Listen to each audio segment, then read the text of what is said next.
It can't be rocks or dirt. Hey, this is Josh Keaton, and you are listening to the GeekCast Radio Network. I don't want to grow up, I'm a Toys R Us kid. They got a million toys at Toys R Us that I can play with. I don't want to grow up, I'm a Toys R Us kid. they got the best for so much less. You'll really flip your lid. From bikes to trains to video games, it's the biggest toy store there is. Gee whiz! I don't want to grow up, 'cause baby, if I did, I couldn't be a Toys R Us kid. Once a Toys R Us kid? Always a Toys R Us kid. You are now listening to GeekCast Radio and ToyCast as we continue the Top 100 Toys Countdown. Today we'll be revealing entries number 75 to 51. I am one of your hosts, TFG and Mike, and joining me, as always, is the Rubber Ducky 11, Steve Megatron. Hello. Welcome. Also joining us this time around for part 3 is a man who is all about those impossible missions. It's DJ Valentine from Simplistic Reviews. Hello. Hi, I know I'm only being brought on here to comment on that fraud Kris Kringle, so I'm happy to do so. Hey, Santa Claus, you, 1984, you promised me a Bigfoot Power Wheel. Never got it.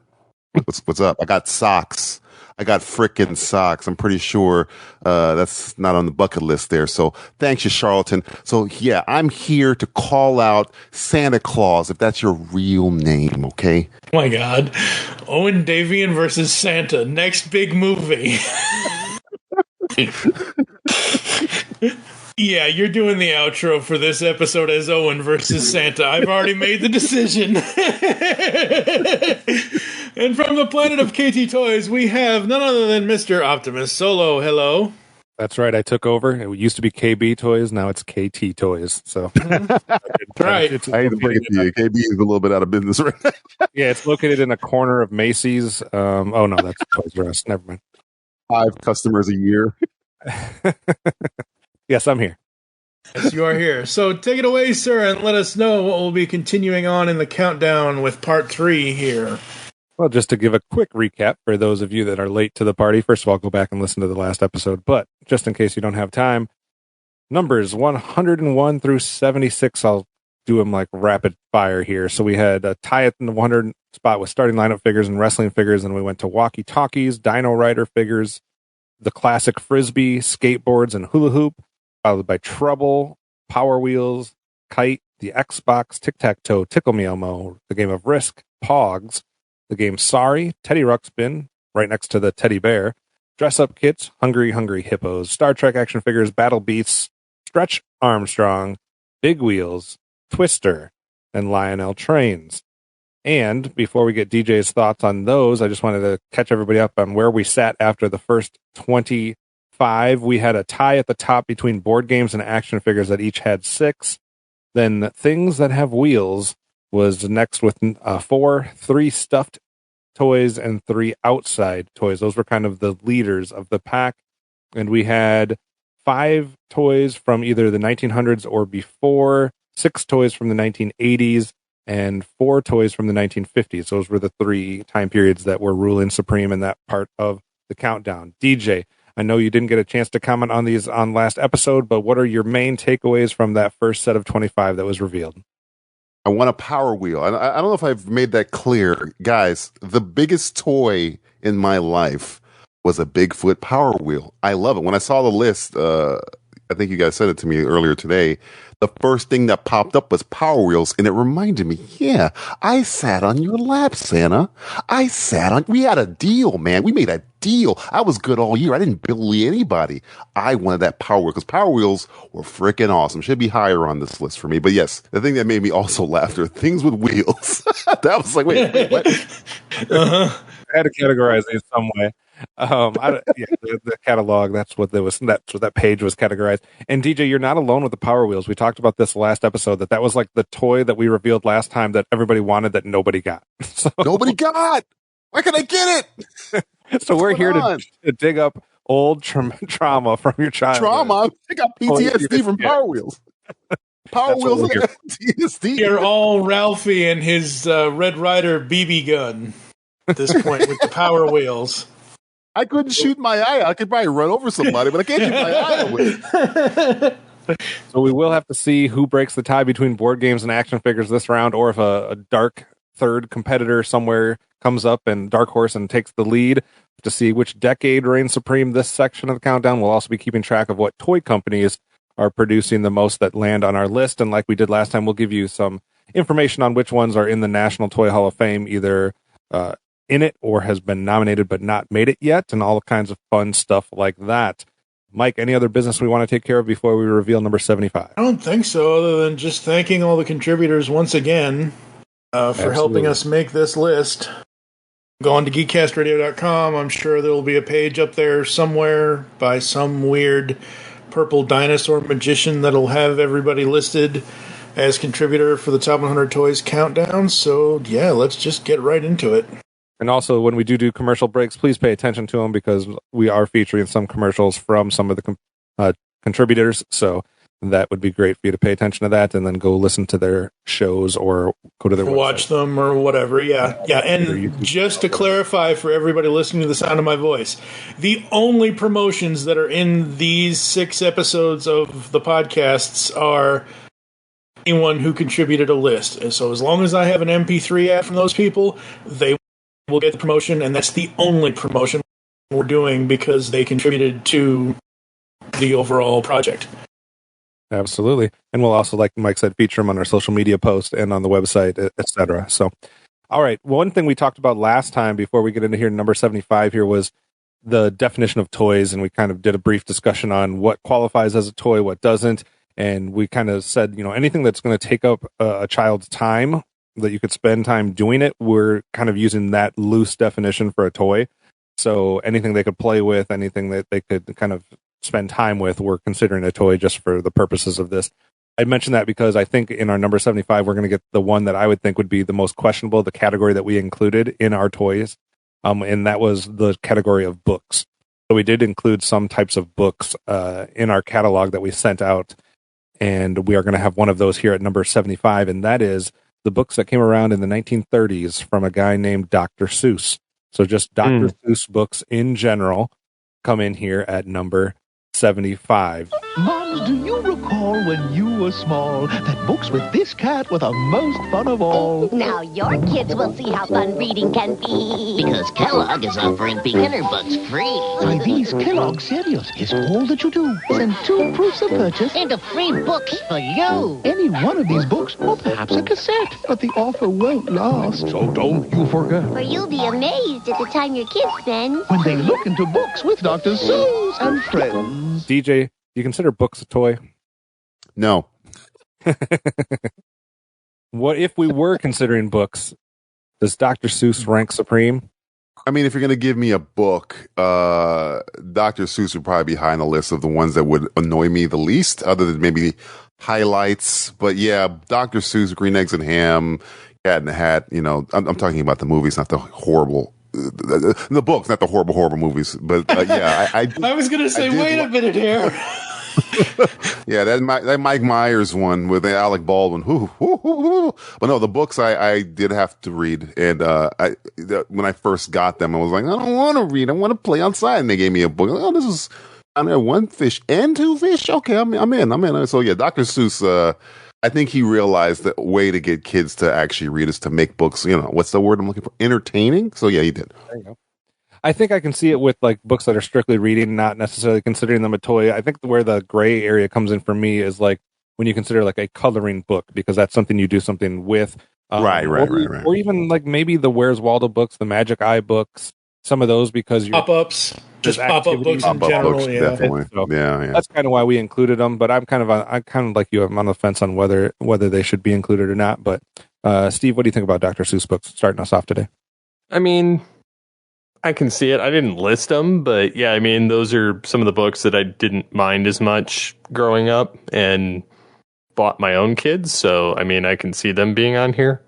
I think it does fit one of the criteria that I talked about last time, which is something that most kids have been exposed to versus like just a niche crowd or that was only around for a short time period. Like Dr. Seuss books have been around since the 30s, and I think every child since then has been exposed to at least one Dr. Seuss book. Isn't that a thing that Seuss is not how you pronounce his name? Isn't it like Seuss or something like that? That would Let me have to look it up. But I think we've all been saying his name wrong, and I refuse to say it correctly because Seuss just sounds cooler. But I think it's pronounced a different way. And I feel like it doesn't rhyme as well if you pronounce it a different way. No, of course. Just Mike, take the L, man. Take the L. Dr. Seuss book. No, it books in general, but Dr. Seuss books a little bit more. They're all entertaining. If it's a form of entertainment, with it, but you're being entertained, your mind is being stimulated. Toys stimulate your mind, kind of thing. So, yeah, it's on the fringe outskirts of what a actual toy definition is, but most of us, a lot of us, all had reading hours or reading times, or we would do book reports in elementary school, or, I mean, the Scholastic Book Fair was about as big as what Toy Fair is back then, kind of thing. So, yeah, no, and Dr. Seuss, amazing stuff. Memories. All right. Moving on to our number 74. To me, this one's a slam dunk as far as being included on this list. What kid has not played with a crayon? So crayons in general here is our number 74, probably most famous from Crayola. Crayola crayons. It's fun to create with Crayola. You can make a purple lake with fish both thin and fat. Or a happy birthday cake and goofy party hats. Crayola crayons. You can make a ghost to take to funny puppet shows. You can make a spotted snake that grows and grows and grows. 'Cause it's fun to create with Crayola. Crayola crayons come in this box of 64 different colors with a built-in sharpener. Can kind of draw their origins from about the 1903 period. It's kind of a gray area as far as when crayons are invented because they have different purposes before they become like something that's widespread used by children and that type of thing. It was nominated for or inducted into the National Toy Hall of Fame in 1998. I kind of I did something on my list where I don't think I voted for coloring books because I just voted for crayons because I figured that was like a way to almost get them both in there. So I voted for crayons. So I'm in agreement. Mike, what do you think? Absolutely. And for a minute there when you were introducing it, I thought you were going to say most kids ate the crayons because there were plenty of kids that ate crayons back then and probably nowadays. I mean, what kid didn't? Many kids at one point had like that when they got that big pack, not the little like 12 pack of crayons, but like the 64 or whatever the heck it was. That was just like that massive box of crayons that sometimes even had like a crayon sharpener on the back or something of that nature. It was like that was like the ultimate when it came to coloring. When you got that big pack of crayons. DJ, what do you think? Big pack is where I figured out like, oh, there's colors other than blue? What's cyan?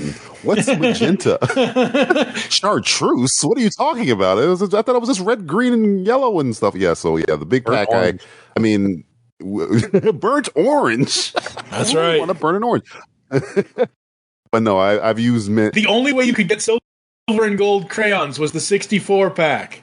Yeah, exactly. My personal favorite was always Midnight Blue. That was my go-to crayon. Midnight Blue, baby. Yeah.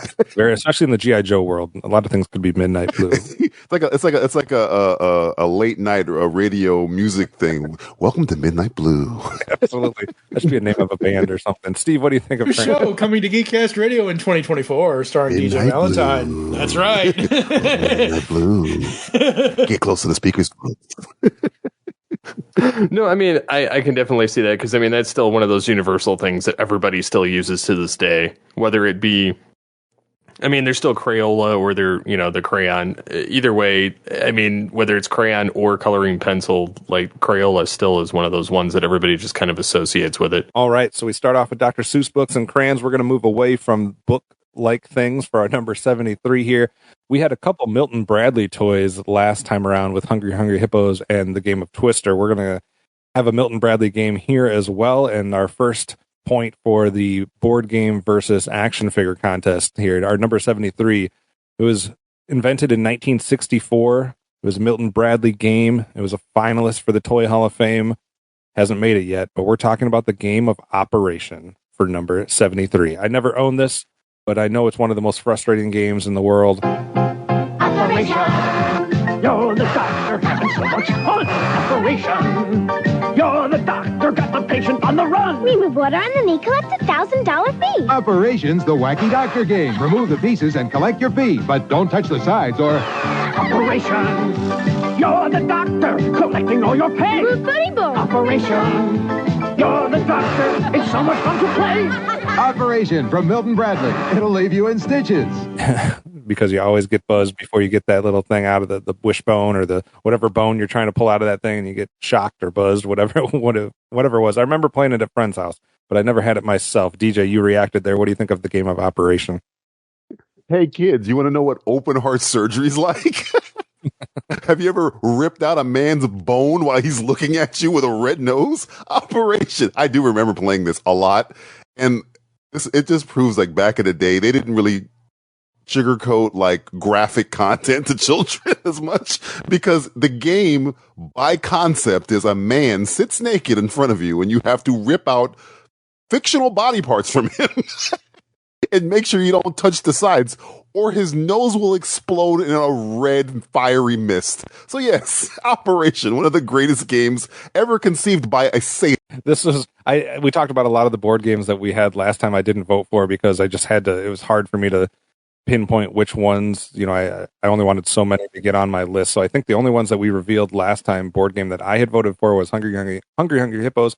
Operation was also on my list just because I think it was unique enough where it deserved it. Steve, what do you think? I mean, I understand it being there, and I get it because everybody knows what that game is. I didn't personally list it because I had other games that I found more entertaining, other than the electric zap as you're trying to pull body parts out of him. And I think it was just the mental trauma of, I don't really want to do this. Much like a timed game, I don't particularly care to be extra careful when I'm playing a board game. So that's just something that didn't resonate with me very well. So I understand it being on the list, but I didn't personally choose it. Mike, what about you? Steve coming in like a wrecking ball. No, it definitely deserves to be where it is. And I had this, and I used to love just annoying my family members with. I would just hit the sides anyway. I don't care. Just want to hear the noise. Yeah, no, exactly. No, Operation was cool. It was fun. And it was the first time you actually, like, in school, we were all like, ooh, or, usually in science class, like, come dissect this frog or whatever. Now you're dissecting humans, but it's a board game? Oh, boy. But no, I loved Operation. It's funny enough, I will probably have to include this photo in the post. I actually have the Operation, the Cavity Sam Funko Pop over on my shelf, and that game is 60 years old now, I think. Something like that. All right, so we're going to go from one board game to another. Yes, board games making another point in their column here, and this one beat out Operation by 1 point. It is a National Toy Hall of Fame inductee in 2010. This one can trace its origins all the way back into the 1800s, around 1860. Also credited by being a Milton Bradley kind of thing as far as when it came to the masses.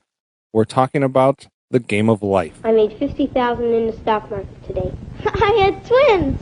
I went to the poor farm. I'm on Millionaire Acres. That's life. The game of life. The game of life. You will learn about life when you play the game of life. So Operation and then the game of life. Obviously a different type of game completely. We definitely had this game growing up and we played it as a family quite often. The car, which you get to get married and you have little kids in the car and you get to get a job or get bankrupt or all kinds of fun stuff like that. It was a little bit obviously aimed a little bit higher of an age bracket than Operation, but I didn't find it nearly as frustrating as some of those other games that may come up later that never seem to get finished, and at least when I was playing them. But I like the game of life. I didn't vote for it, but I have no problem with it being somewhere here on the list because I think it is iconic. It has been around for so many years. Like that's over 150, 60 years now. So that's a long lifespan for sure. Mike, what do you think about the game of life? Yeah, life. Get a life. I don't know. Never got into the game. I played it like once or twice. I just remember it for the spinner too, like the little thing with the whatever it was, 1 through 9 or 1 through whatever it was that you could spin. It was around. 1 through 10, and half the time it doesn't stay in the stupid board. Yeah, definitely had to be careful with it. Steve, what's your experience?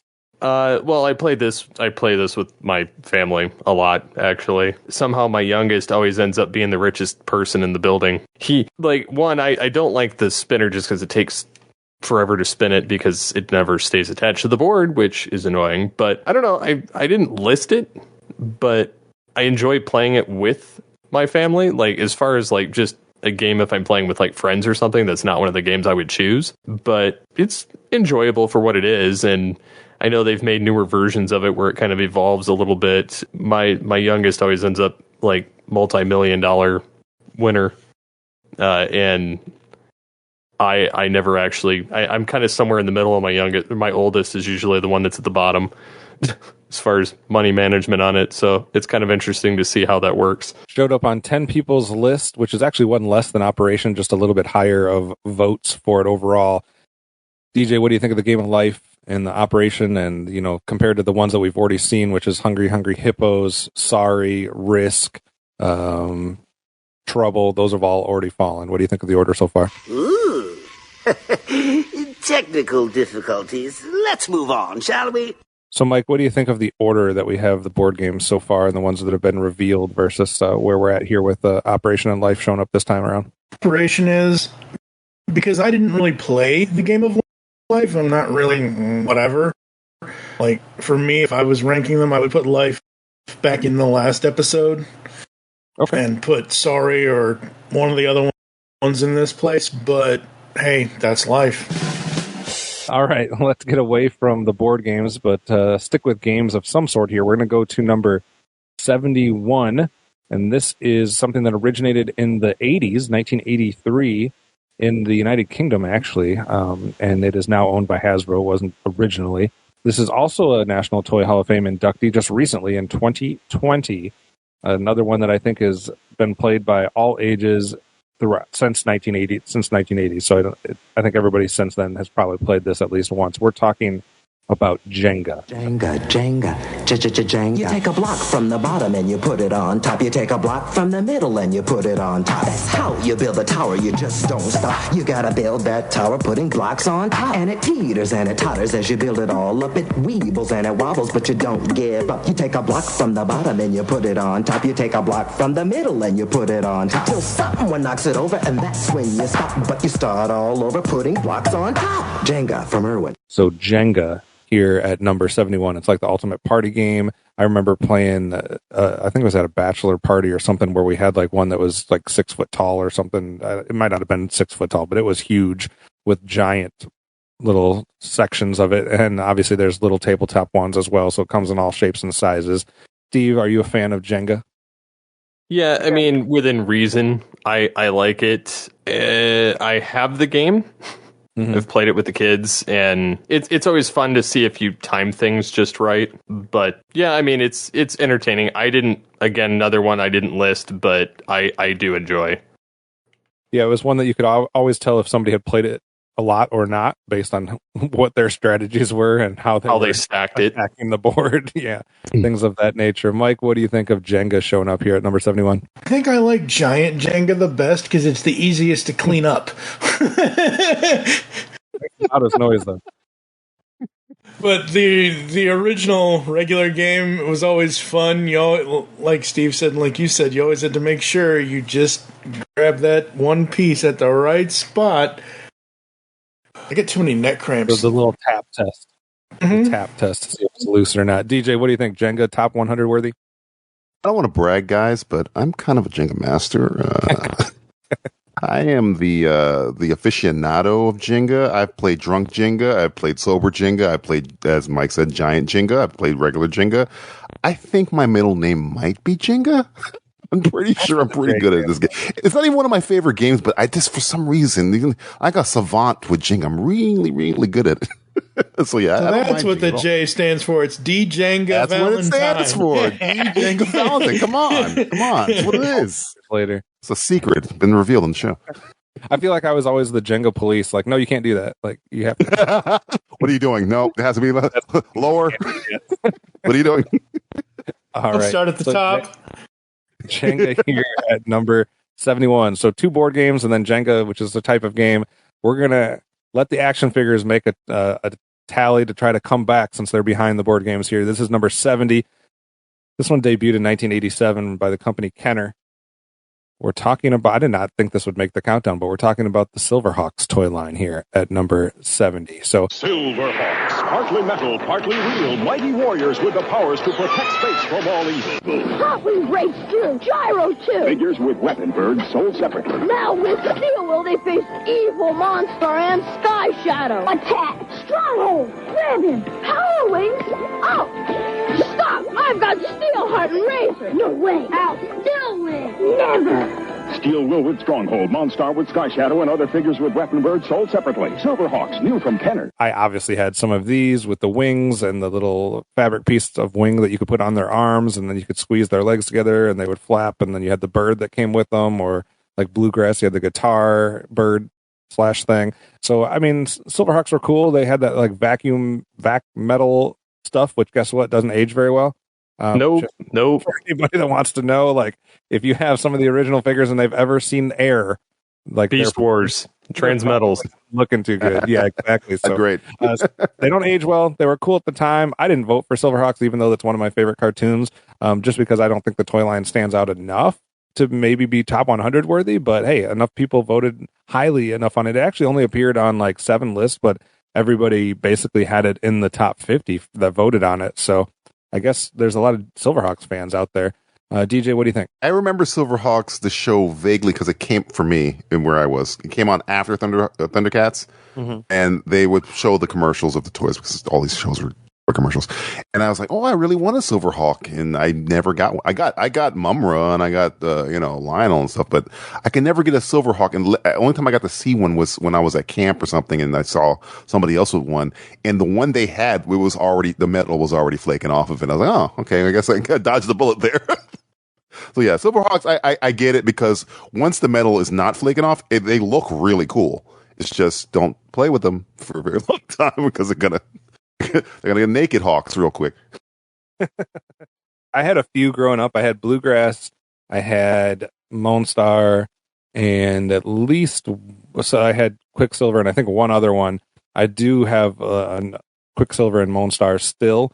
I don't know whatever happened to Bluegrass. It's disappeared out of my life, so that's trauma there for me. But Mike, what do you think of the Silverhawks when it comes to a toy line? I had everything. The few toy lines where I had all the heroes, most of the villains. I had the Mirage. Ooh. That thing is amazing. I don't care if it is vac. I don't remember if the vehicle was vac metal or not. I know the figures are, but that vehicle is one of the best 80s toy vehicles, period, end of sentence. It was just so cool. What do you think of its appearance in the top 100? I know, it's definitely warranted. I think it's one of those toy lines where it is more niche, that if you grew up watching the cartoon and you had some of the toys, or you had all the toys in my case, it definitely does deserve to be here, because again, let's face it, folks, this is the GeekCast Radio Network. We are all 80s kids for the most part, and these toys are probably going to dominate this thing for the most part. We had 6 of them show up in the last countdown, a bunch of them in the first 5. We had wrestling action figures, starting lineup figures, and Dino Riders, and then it was a little bit later on where we got things like the Star Trek line, Battle Beast. I guess maybe could consider Stretch Armstrong a figure of some sort. I get it I'm fine with wrestling figures, starting lineup figures. I think Star Trek, I don't necessarily 100% see the Dino Riders, Battle Beasts, and Silverhawks as being warranted, but maybe I'm alone in that. Steve, what do you think? I didn't collect them, so it wasn't one of those things I felt passionate enough to list. Fair enough. And obviously didn't really stand the test of time, so... Right. Yeah, they look cool when you saw them like on the commercials and stuff like that. They're very shiny. Kids like shiny stuff. But yep. Shiny stuff. Shiny stuff. All right. For our number 69, we had a company that had 2 toys that they didn't invent necessarily, but they helped popularize in the last section of the countdown. That was Whammo with the hula hoop and the frisbee. Well, let's go back to them for a toy that kind of made its appearance starting in the 1961 era. a finalist for the Toy Hall of Fame that hasn't made it in quite yet. We're talking about the Slip and Slide here at number 69. Okay, everybody, come outside. Everybody ready for a wild, wet ride? Slip and slide. You can put it on your lawn. Turn the water on, then you run, run, run, and you're sliding on your tum. Slip and slide. Slip and slide. It's a lot of fun to play when the spray goes all the way. Slip and slide. Slip and Slide comes with plastic slide and fasteners from Whammo. The Slip and Slide, also known as feel every bump in your yard and be injured. Red ant slide is like what we like to call it. Like, you had to really hope and pray that somebody had a smooth yard when that thing got set down. But I never had one. I've used one occasionally at a friend's house. It wasn't something I really had a lot of fun with, but maybe I'm just not an extreme sport, throw caution to the wind type person. I don't know. DJ, what do you think of the Slip and Slide? I never had one. My neighbor did. And my co-host on the Simplistic Reviews podcast, we used to be camp counselors together before we did the show, and for the YMCA. And the YMCA didn't want to spring for one, so we got a long garbage bag and covered it with dishwashing soap to replicate what the Slip and Slide does. Oh, that's because hilarious. kids love a Slip and Slide. Yeah. But again, you just make sure you keep moving, because if you're not paying attention to your yard and you got some ants, they're gonna get you. I was just always the random rock. The bumps were true. You could kind of figure out what is the most flattest part of your yard, and you can navigate that. But those ants, man, you don't know when they're coming, but they're coming. Steve, what do you think of the Slip and Slide? I mean, I listed it because it's one of those things that's kind of a staple of the outdoors. Absolutely. But yeah, I mean, I didn't care for them as a kid, more so just because I was, I guess, I don't know, boring or something. I don't know. I didn't like them. And so it wasn't in our catalog, but now that I'm thinking about it, we almost should have put sprinklers in there. Yeah. Well, it came with sprinklers, but you connect your sprinklers to them, and they kind of make their own kind of little sprinkler thing. Steve, did you just have the basic one, or I know there was other ones too, right? There was ones with things that you could go through, like little arches. Yeah. It wasn't.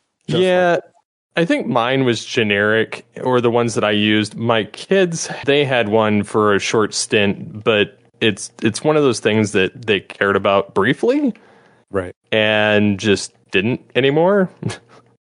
Yeah, it's one of those that everybody probably has had an experience with a version of a Slip and Slide, whether it be name brand or not, at some point on a hot day, if you're living in places that have hot days, I guess. Mike, what do you think of the Slip and Slide? Advertising lied to us all. How's that? That wasn't a pool at the end of that. There's a version of it where you go down the Slip and Slide and you end up in this pool area, this small pool area. That thing was tiny as hell. Hell no. And that's the only thing I remember. I remember my cousins had one. I think I remember a pool of some sort that would be just as well. Yeah, I was like, this ain't no pool. And then you go to a water park, and then you never do a Slip and Slide again. Exactly. Nope. Yep. That's the real thing now, guys. That's right. All right. Let's go to number 68. We're going to a game that was brought to us by Ideal Toys in 1963. Now it's owned by Hasbro. Going back to the board game land, I almost voted for this one because I do think it is somewhat unique, and it's kind of a type of a gadget game where it's been done in a lot of different ways. In different movies, you see these types of contraptions. I'm talking about the game of Mousetrap in number 68, where you had all the different things that it actually took longer to set up the board for the game than to play the game. Gather round, mice. What are we doing, boss? We're going in for the big cheese, but it's every mouse for himself, so don't get caught. Mousetrap! It's a zany action, a crazy contraption. The fun is catching, it's Mousetrap. The game's Mousetrap. Build a contraption to trap the other mice, but don't get caught yourself. Turn the crank, give the boot, suddenly we're down the chute. Move the hand, the marble drop, the dive, a foot, we just can't stop. It's a zany action, a crazy contraption. The fun is catching. You wanna bite? It's Mousetrap. So I think that was one thing that had against it.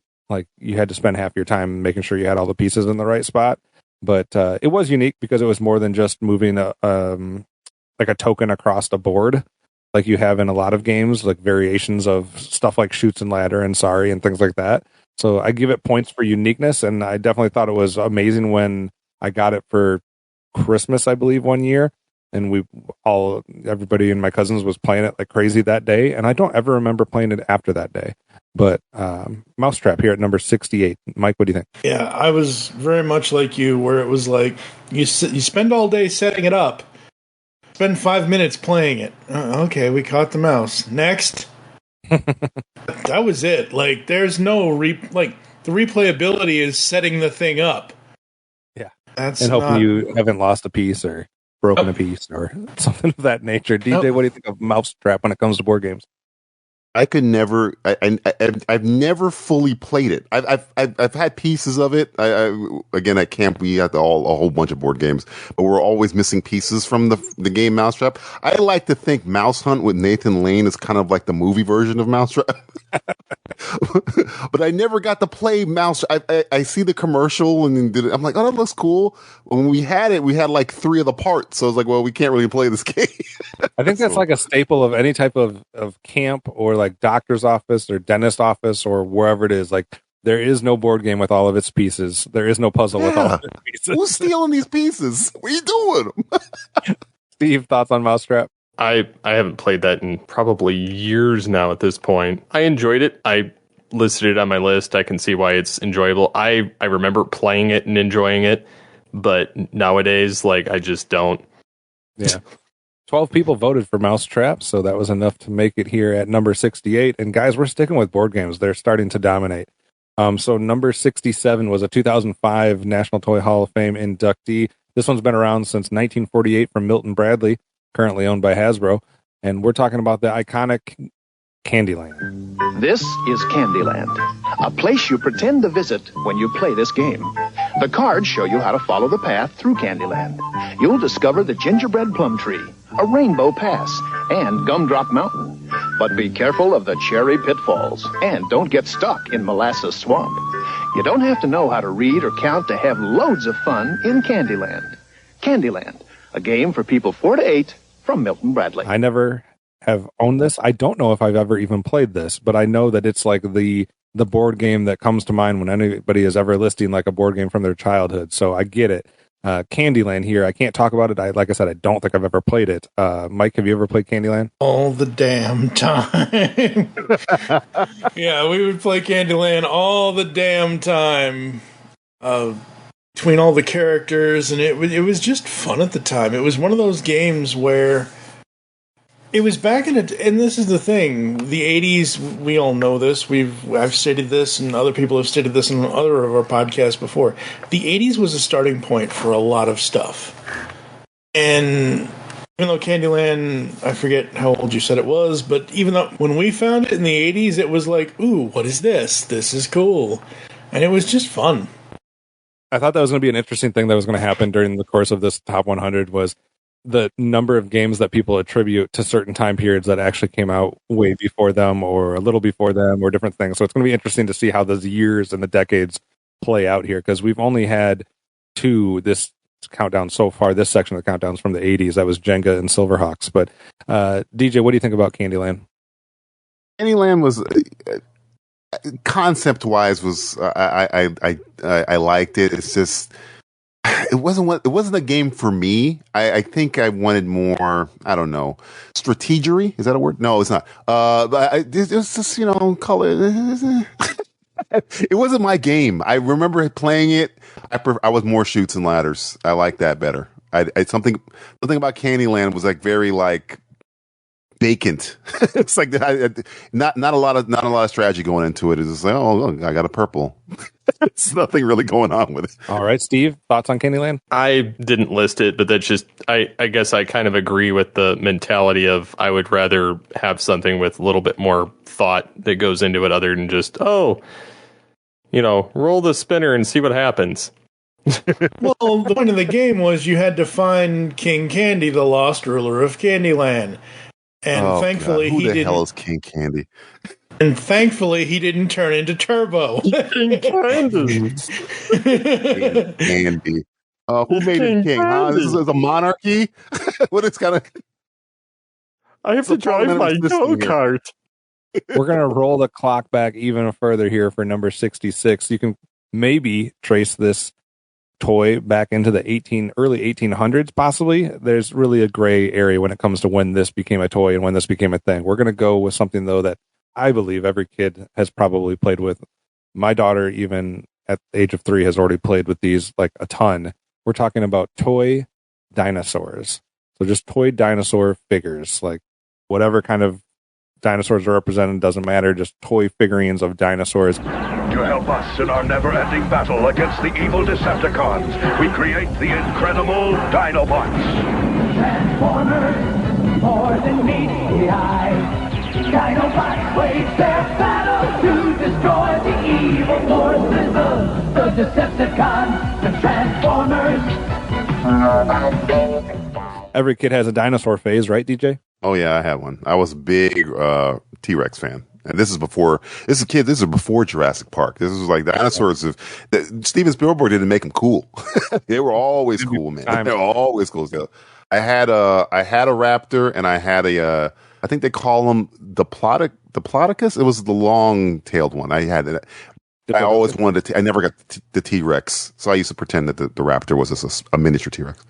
I don't even know how my daughter knows the names of stuff. She's like Spinosaurus and Pterodon, and I'm like, you're 3. Why do you know these dinosaurs? Like, to me, but are you an archaeologist?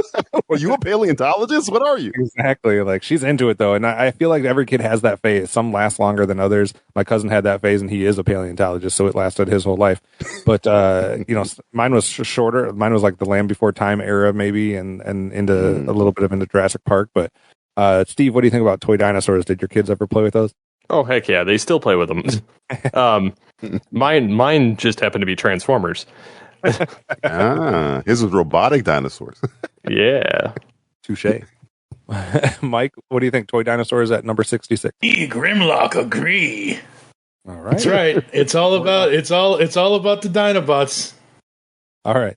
Well, we'll have to see if some other toy dinosaurs show up later on in the countdown. So we're going to go to number 65 here. We had a bunch of these last time, or at least, I think 4 toys with wheels last time, DJ, with the big wheels, the power wheels. We had Lionel trains, and there was another one. I think we considered skateboards in there. So we haven't had one yet this portion of the countdown, but we get that now here with number 65.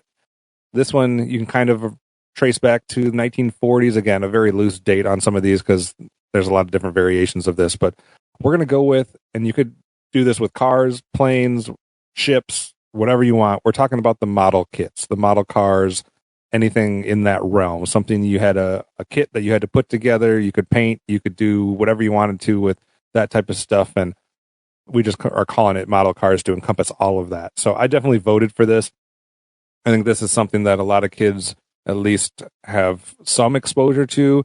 My dad was actually a huge model airplane builder, and he probably had the story that I'm told is that he had 300 of them or so before I was born that he sold and then started it again. Our basement walls were lined with model airplanes. Like the entire basement had there's probably 150 of them from small to large, and he was like an expert. He had like the I don't know what called it, the paint.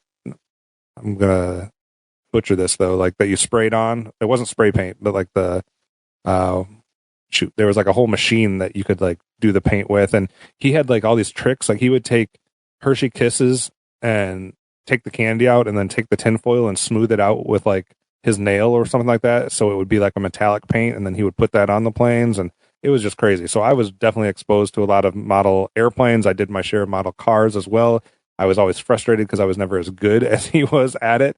Airbrush, I think is what it's called with the paint. Right. Yep. But so like we had a lot of exposure to that. So I had to vote for this just because I think it's like a part of growing up is doing a model, even if you're not good at it or if you become an expert at it. I don't know. And there's all kinds of different things. Like Steve, I know you've probably done a lot in like maybe you've done some Star Trek kits, I believe, of ships and stuff like that. So what do you think of model cars or model kits being on here? I love it, and I think that it's definitely a staple of the top 100. I mean, models and doing some sort of, it doesn't matter what kind, but doing some sort of it along the way is kind of just timeless. Like, people have always made models of something, whether it be a boat or a car or something. I personally enjoy doing Star Trek ships, and I mean, for the most part, 3D printing too now with doing it. But I paint all of my stuff. I paint the Transformers. So I mean, model making is a lot of enjoyment and kind of relaxing. Yeah. And not that there's anything that's like specifically for like necessarily male, female, or any gender type thing. No, I mean, they make things for everything. It was like when we were growing up, like there was a lot of crafty stuff that was more directed towards the female audience. And I think model kits was like one of the avenues that, the male audience could be creative with, could be crafty with, and kind of that avenue to kind of like flex those creative muscles, I guess, so to speak. But DJ, what do you think of model kits being on the countdown? Hans Gruber with I always enjoyed making models when I was a boy. The exactness, the attention to every conceivable detail. I never got into models. I did not have the Hans Gruber patience. I did not, because I was just like, I just want to play with it. I just want to fly the plane. Yeah, there was a lot of frustration for me on that. That's for sure. Mike, gotta paint a little dot and da-da-da-da. Mike, what do you think of them? Are they top 100 worthy? They are, but they are from a certain generation. And that generation was not our generation. Like you guys have said. I just want to play with the damn thing. Again, same thing with like...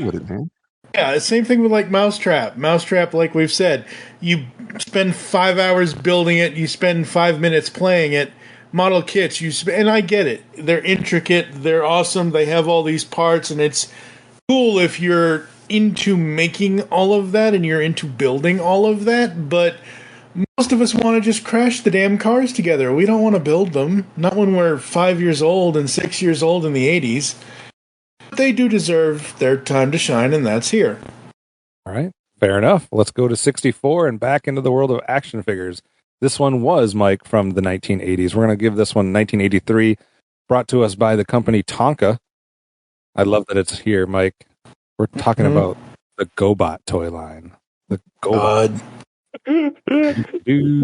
Why are those Kmart. Kmart Transformers. I don't care if they came before. They're the Big Lots Transformers. We're not going to let Mike talk this time. DJ, what do you think? Yes, we are. Yes, we are, David. Y'all coming at Leader One hard, man. Leave Leader One alone. They're the Big Lots Transformers, because at least the knockoff ones that were they're worse than Big Lots. They're like Dollar Tree. Am I the GoBots lawyer here? They had a movie, I like guys. GoBots, DJ. I like so GoBots. What if they had a movie?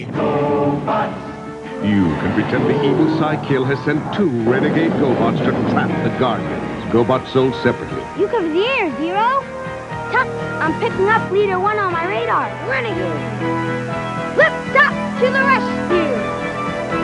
Take this, Tucks and Zero. Glad you jumped in, Flip Top. Tuck, Zero, Flip Top, and Leader 1 each sold separately from Tonka. So what if they had a movie? Lots. They also got absorbed into Transformers. That's right. That did happen. That did happen. In its time, I had Leader One. I had the gold nugget from the movie. I had that toy. I don't know why. It was just a rock that transformed into a robot. So yeah, I like Psykill. Dang it! Exactly, Cyclo. The names are crazy. The names are insane.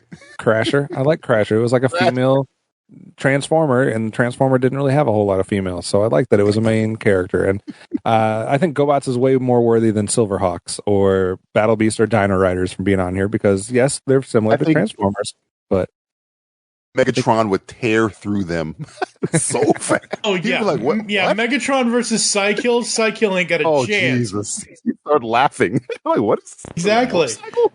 I'm a gun. Get away from me. Megatron would laugh at him. Galvatron would just shoot him.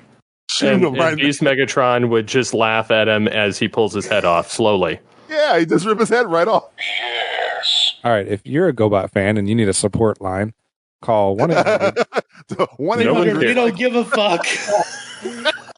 I like Leader GoBots. One. I'm going to defend them to the day I die. I like GoBots, and they actually, Transformers is always my favorite toy line, always my favorite show. But nothing takes me back to my childhood than hearing the GoBots theme song and like going there. Like they're gone bots. Yep.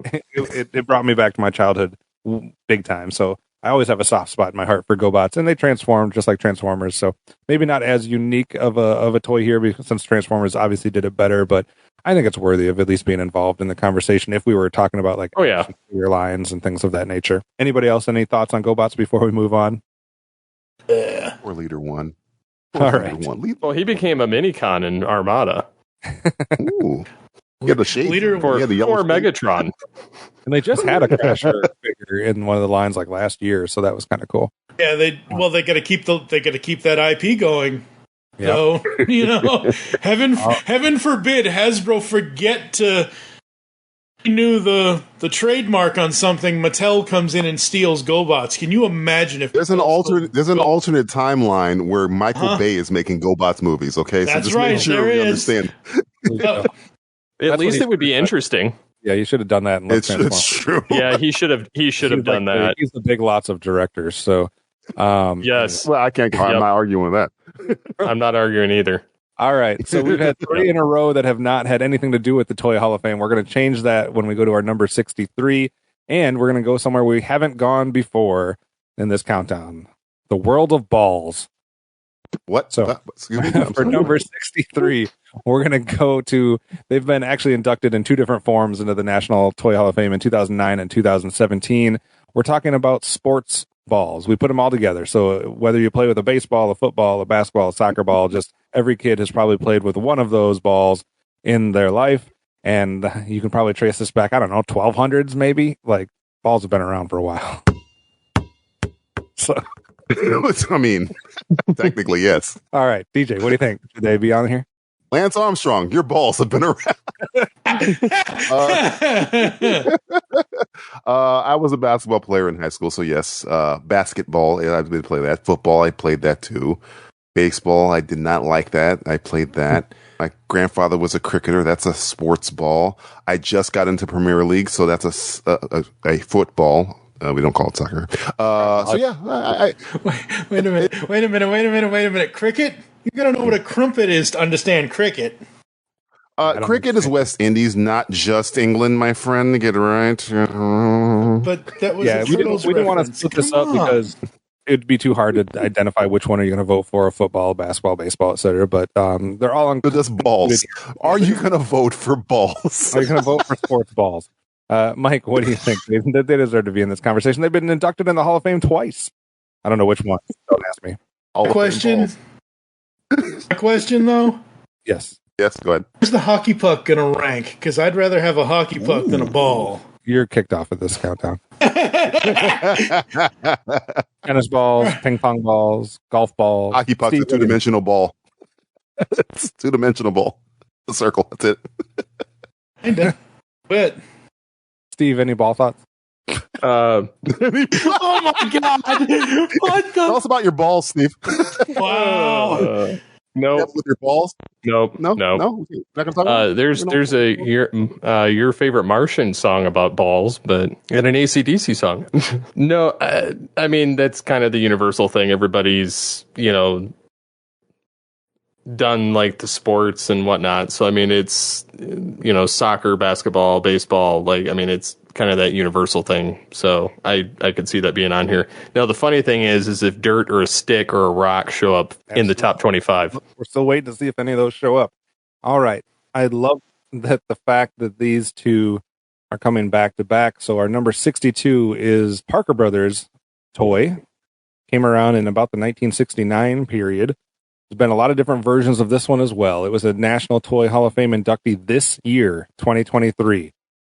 We're talking about Nerf balls. Nerf football, rah, rah, rah. You can watch it go. Nerf football, rah, rah, rah. Easy to catch and throw. You can go for the long bomb. Run and retrieve. It's easy to grip when you pass or receive. Nerf football, rah, rah, rah. You can watch it go. Nerf football from Parker Brothers. It's Nerf or nothing. I was just going to say that. only a Sith deals in absolutes and a Nerf player. What was everybody's like? What Nerf ball was like something that you played with or was popular when you were growing up? Because I know there's been like whistle football, man. The whistle football. There we go. Yeah, Mike. Same. Anybody have like? Did anybody's gym class have Nerf balls or ours? Had yarn. Oh, we had the real. Yeah, medicine balls. Yeah, exactly. Dodge a wrench. I don't know why they call them medicine balls. If you can dodge a wrench, you can dodge a ball. You guys invited me on the show, and I was at work with my friend, and I was like, "Yeah, I'm on a show. We're talking about toys." And he goes, "They're gonna have Nerf on there." That's the first thing he said out of his mouth. I was like, "I'm pretty sure Nerf is gonna be on this list somewhere." There we go. It's number 62. Nerf balls beating sports balls by 2. So apparently, we want to be more safe, not as realistic, I guess. But yeah, the Nerf ball was like a great invention though. Like it was like the parent at home that was like always yelling at the kid for throwing the ball in the house, and they're like, why don't we just make one that they can throw in the house? Let's get this over with. Let's make a soft one that's not going to hurt anybody, not going to break any windows, that type of thing. So there we have it. All right, let's move on to something else here. Number 61, also a Parker Brothers toy, started in about 1949, National Toy Hall of Fame inductee in 2017. This one actually, I think, was originated in the UK as well. Going back to the world of board games here for the game of Clue. A detective has to be observant, cautious, and cool.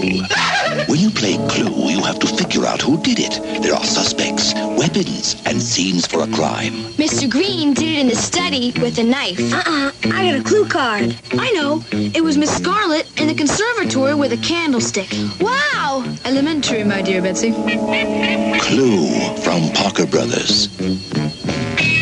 At number 61. This was one of my favorites actually growing up. And the reason being is because it had a lot of replayability because every game was slightly different than the one you had just played. My problem with Clue was finding enough people to play Clue with me because you can't play this with 1 or 2 people. Like you need a handful of people. Like 4, 5, 6 people is a lot better than 2. I mean, you literally can't play the game with 2 people. It's pointless. So, but I loved this game, and there's been a lot of different variations. This is one of those kind of like some of the other board games that may or may not come up later, where you have a lot of different like themed versions of this game in different franchises and things like that. But I for some reason didn't vote for this. I don't believe, but I have no problem with Clue making the countdown. DJ, what do you think? Well, again, I made a joke about Mousetrap being the Mouse Hunt movie, and this to me, Clue. I knew about the movie before the game. I watched the Clue movie before I played the game, because you were 1,000% correct. If you don't have more than 2 people, this it's like this has notebooks and I got to write things down, and so but it had the movie in the game kind of has a resurgence. I know there's a digital version of it now, so yeah, Clue's kind of a game I think isn't for kids. I think that's kind of now, especially it's like a good party drinking game for me. I love Clue in that term. It's kind of like, what's the name? Amongst Us. Amongst Us is kind of like a ripoff of Clue for me. So yeah, it's interesting too because there's another game that we may talk about later that also to me always ends in frustration.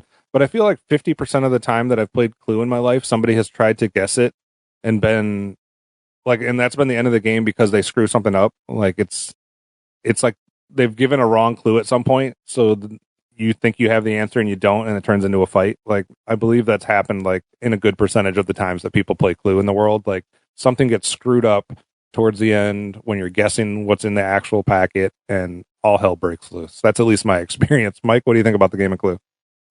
Absolutely, just like you guys have said, really the film for us is what kind of, and then I went back and I think my grandma had a copy of Clue. But yeah, the film was great. The board game is interesting, and they even did comics for it. IDW did a miniseries. Clue Candlesticks was released by them in 2019. The series was written and illustrated by Dash Shaw. It is unrelated to the 2017 series. Takes place in its own standalone continuity. But it's one of those things where the movie is really what we all remember, unless somebody was diehard trying to find, Professor Plum in the conservatory with the wrench, because that movie has Star power. Tim Curry, Christopher Lloyd, Madeline Kahn. Just everybody is in that movie. And they play the characters so well. Steve, so far we've had, I think, 5 board games show up just in this part of the countdown. We've had Operation, we've had Life, we've had Mousetrap, Candyland, and now Clue. How do you think that works out so far with the order? Is Clue worthy of being ahead of all those other ones? I would say so, because it does require paying attention and some level of strategy, because you have to kind of discern what it could be. Right. But I mean, I can definitely see it being on the list. Again, that's another one of those games that I play with my family. So it's especially entertaining when the kids set the board game up and everything's wrong and you end up having no clues that are correct. Because we got through an entire game and I had all of the characters crossed off somehow. And it's lied to me. Yeah, and I was like, well, somebody messed this game up, because I know that I should have had one. Right. That's how half the games end. Somebody screwed up. Somebody lied to me. You bastard. Lied. I remember Clue again. Another reason was because the version that was around in the 80s, I believe her name was Mrs. White. The picture on it was literally like the doppelganger of my mom.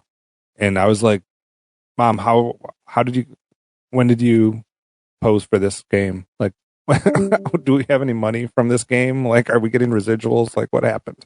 But have any money for this game? Like, I even grabbed a picture of the original, or of the Mrs. White that existed, and like did a half and half picture of her and my mom as a younger person and posted it on Facebook once. Like, what's going on here, people? But anyway, all right. Maybe I'll post it in the episode post or something. It's crazy. Yeah, you'll have to send that to me so I can put it in there.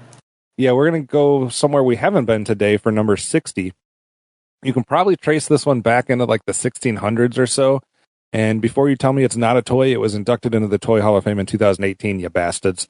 So it's pinball at number 60. Pinball. We're just taking an all-encompassing, we're not talking about a specific version of it. It's just pinball in general.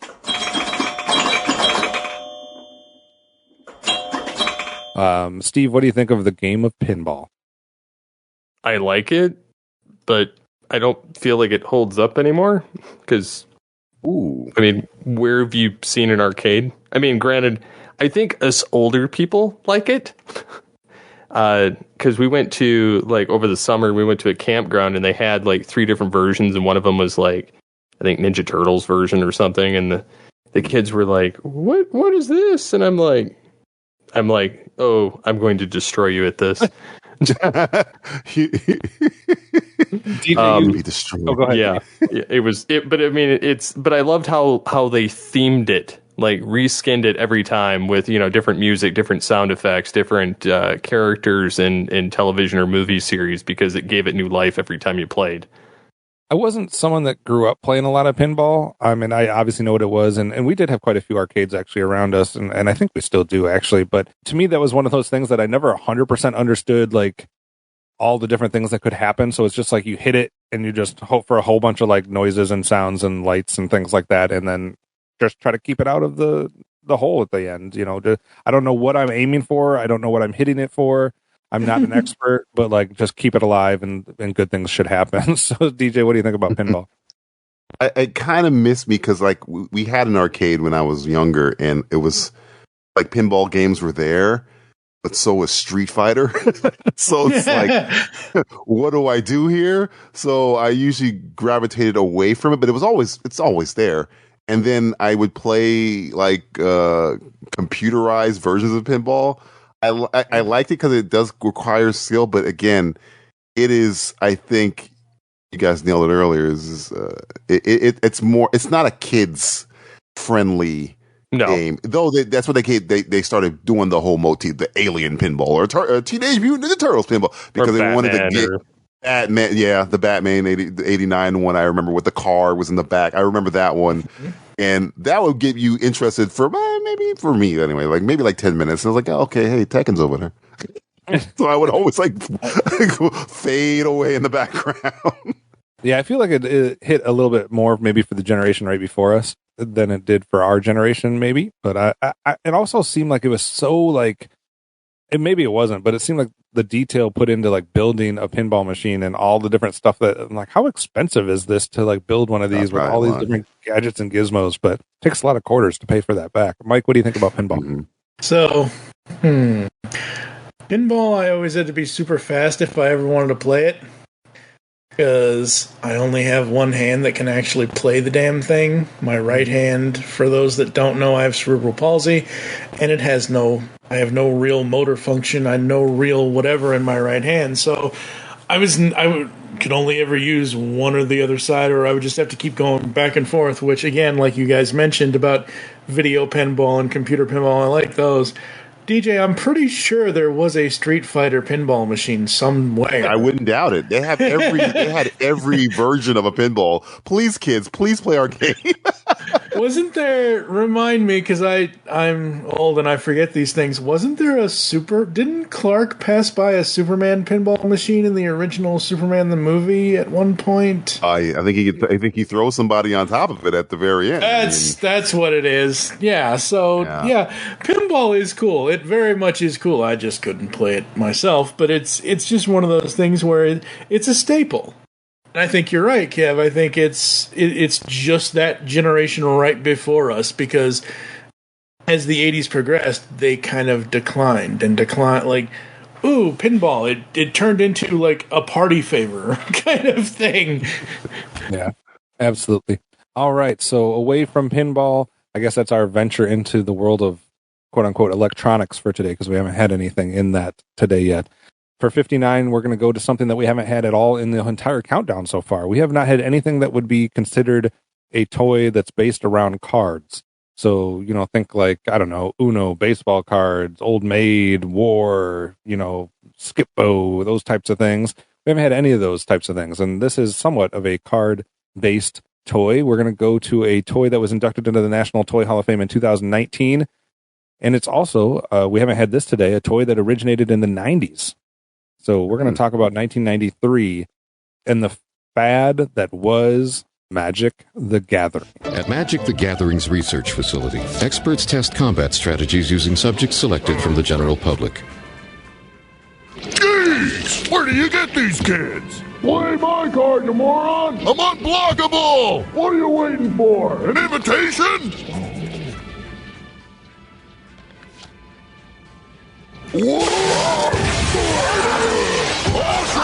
Magic the Gathering, the trading card game. You ready to feel the pain? So Magic the Gathering here. Skip me, I've never played it. Don't care. I have never played it either, but I did vote for it because it was one of those that I voted for based on the immense popularity it had. It was similar to like for last episode's countdown, like what I did with Tickle Me Elmo. Like I voted for Tickle Me Elmo because of how hot it was at one point. And I feel like Magic the Gathering has a similar like rationale for being involved in this countdown, is just how crazy it got in its popularity in the 90s. And like I said, it did make the Toy Hall of Fame in 2019, so it's had a little bit of staying power as far as popularity and things of that nature. So this was brought to us, I believe, by Wizards of the Coast is the name. Which Hasbro owns it. Which Hasbro owns now, yes. But yeah, Hasbro's been butchering it over the last several years with a lot of their questionable tactics with how they are handling the franchise. Yeah, so I mean, I've played the game. I played it back in high school, and it was funny because we used to do it at lunchroom, and the teachers would think that we were gambling, and we were like showing them the cards, and they're like, "Oh, you're just a bunch of geeks," and then they'd just leave us alone, let us play. I had a friend that showed me how to do this, play the game, and I didn't own them myself. It was okay, like it wasn't something I like just loved doing, but it was entertaining enough, and I could see the following behind it. I did vote for it, but it's not something that I necessarily gravitate towards. DJ, thoughts on Magic the Gathering? As you guys might know or may not know, I collected comic books like a crazy fiend back in the day. So every time I went to a comic book shop, they always have a back room where people were playing Magic the Gathering, and I didn't know what the hell it was. It was almost like that Dewey Cox. You don't want to know a part of this, Dewey. Like I was like, what are you guys doing over there? Get out of here! But they were so serious I have never played it, but I've seen Magic the Gathering players, and it ain't no joke. That thing is the fact that you have a back room like some kind of Yakuza mahjong room or something like that where you're playing Magic the Gathering. I respect it. Like Kev said, I respect it. I don't want no beef, Magic the Gathering people. I understand. I get it. I love it.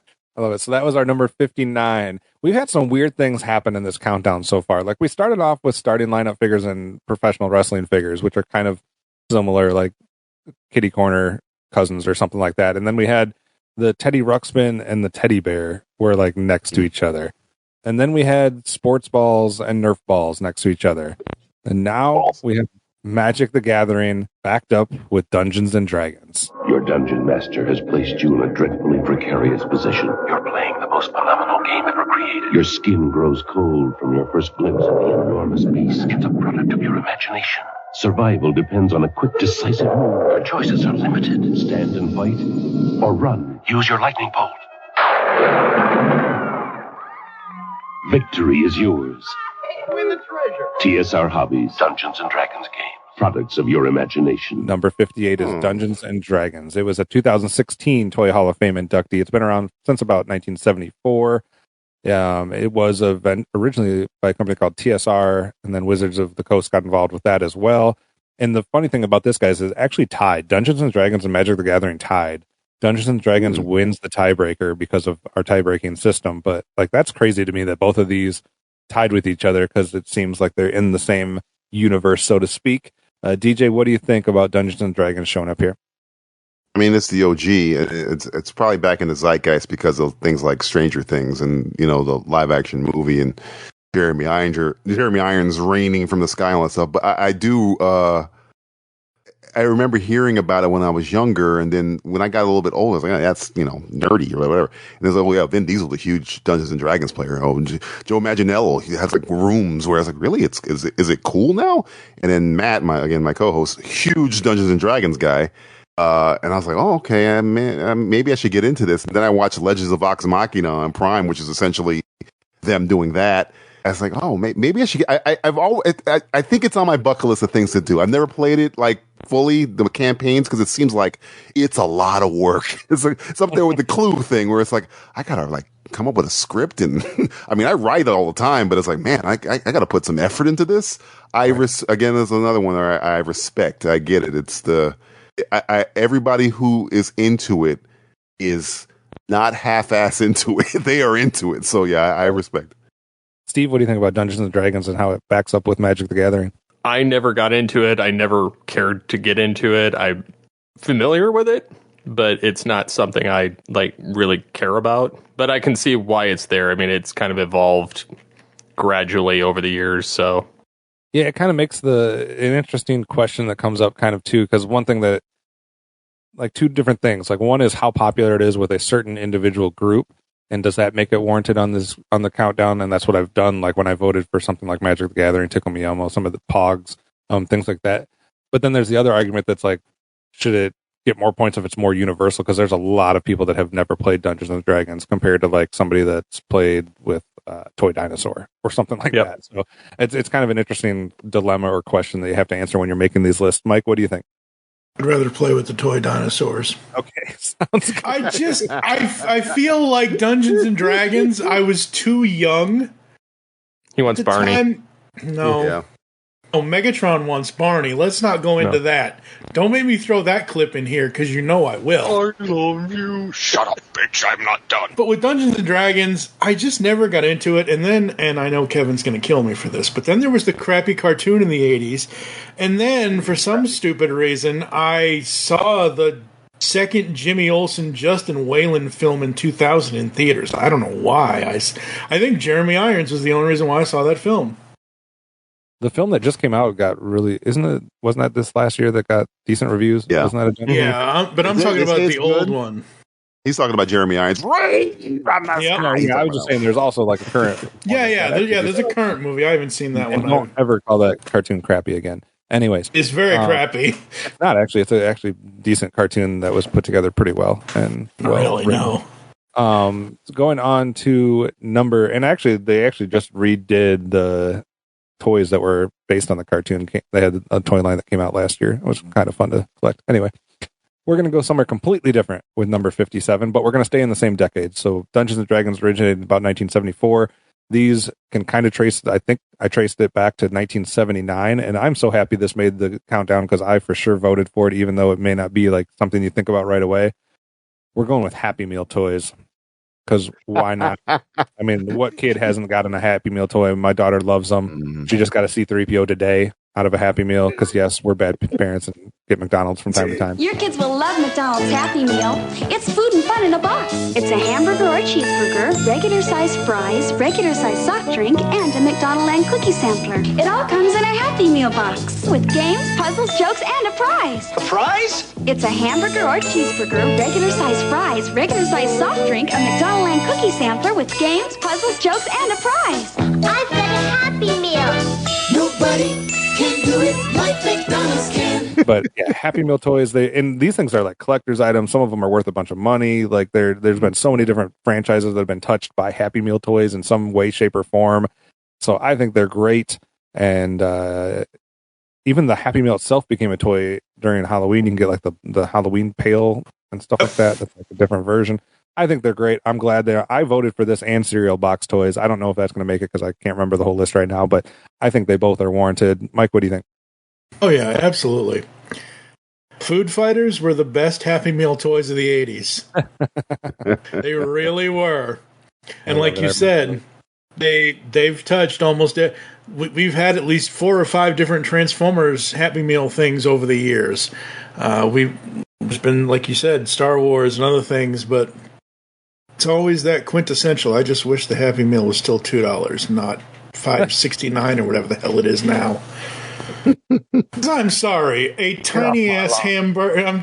That's right. Get off my lawn, busted old toy. I wish the ass was 69 cents. Cheap old plastic that you can't even find. Hey, look, there ain't nothing greater than a 59-cent hamburger or a 69-cent cheeseburger. I mean, it ain't that no more. I know, that's the point. And the toys are crap by comparison to what we used to get too. Yeah, some of them aren't very good. DJ, what do you think about the Happy Meal toys? I know they're important because forgive me if I'm incorrect here, they're the reason Tim Burton didn't do Batman Forever. Because they got the Batman toys for Batman Returns and thought it was a family-friendly film, and then you got Penguin ripping off a man's nose saying, at least I'm not gushing blood. They were so important that at the time, movies were like, especially like comic movies or like, kind of like, let's say kid-friendly movies, were like marketing their movies around the Happy Meal toy. I think it kind of still do pretty much, but not as back in the 80s and 90s. It was the thing. Like, can you make toys out of this? Can you make Happy Meal toys out of this? Can I sell this in a store? And I remember, I remember that vividly. Like, why did Tim Burton leave Batman? Oh, because he made it too dark. He made Batman Returns too dark. They can't market this for McDonald's. Okay, what are you doing? So I got a question for you, DJ. If Happy Meal toys comes in here at number 57.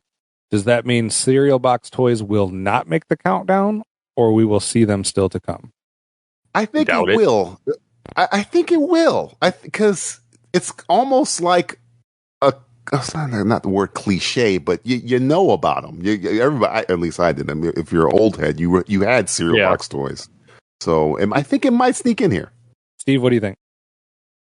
I don't think we're going to see them, but that's just personal. He's a pessimist. Here. It's okay. Do you think Happy Meal is a more deserving one? I think Happy Meals, yes, are more deserving, and I feel like they're more widespread. I feel like depending on what came with the cereal, like some of them had, like, you might get a Hot Wheel car. Some of them you might get a spoon that's special, or like a lightsaber spoon or something, or, you know, some of those specialty things. And then there were other ones where you had to mail away for it, where I feel like some people did, some people didn't. Right. I feel like the Happy Meal toy was kind of a universal that everybody got. Yeah, I'm happy that they're here. So we're going to do one more before we have a quick ad break. So our number 56, we're going to go back to the world of wheeled toys. So I didn't say it like I did before, but our number 56 is a 2019 inductee to the National Toy Hall of Fame. It's a 1953 origination, currently owned by Mattel, but it hasn't always been that way. and we are talking about Matchbox cars. Matchbox announces 10 cars America has been waiting for. We're looking for a family car. It's sporty enough for me, yet practical for me. I need a car that's built the way I use it. Tough. Like every Matchbox car, each of our 78s has a sticker price of about $1. No matter who you are, Matchbox has the car that says you. I want a car that lets me express the real me. So Matchbox cars here at number 56. It was always like the battle growing up. Matchbox or Hot Wheels? Hot Wheels or Matchbox? Which one are you going to go with? And Matchbox lands here at number 56. DJ, are they a top 100 worthy toy? I get it, but I'm in the Hot Wheels camp, my friend. So you're the enemy, Matchbox. You're the enemy. Hot Wheels Matchbox superior, Matchbox superior. Anymore, it doesn't matter. Anymore, it doesn't matter. Because Hot Wheels owns Matchbox. They bought them. They bought them. And the toys, I feel like some of the Matchbox toys, they were like, depending, like they had more of a realistic variety than Hot Wheels. Like Hot Wheels, yes, they had some that were kind of, you know, within the realm of realism, but a lot of them were just kind of, this is a cool idea. Let's go for it. And so when Hot Wheels bought them, I felt like the quality control got better on Matchbox, and we got some more real world vehicles out of Matchbox, and then Hot Wheels just kept doing what Hot Wheels does. Yeah, I feel like with Hot Wheels, like that's a kid that wants a toy that's a car, and with Matchbox, that's a car that wants a toy, like a car fan that wants like a toy that represents. Like it's like almost coming from two different ways, like as far as that goes. Mike, what do you think? Like I said before, Matchbox inferior, Hot Wheels superior. I have this came out a couple of years ago. It's a little dusty right now, but I have in my hand right now a Hot Wheels, even though we're talking about Matchbox, a Super Pursuit kit car, and it's just made so much better than the Matchbox toys ever were. The new stuff is much better. The old stuff, I totally get what you're saying. Yeah, that's what I'm saying. Like, just Matchbox in general, like, I wanted to, quote-unquote, gently play with the Hot Wheels toys. I didn't want to crash them into each other because die-cast metal, it's a lost art. But the Matchbox toys were like the junkyard of toys. They're essentially the GoBots of the cars, essentially, really. Matchbox.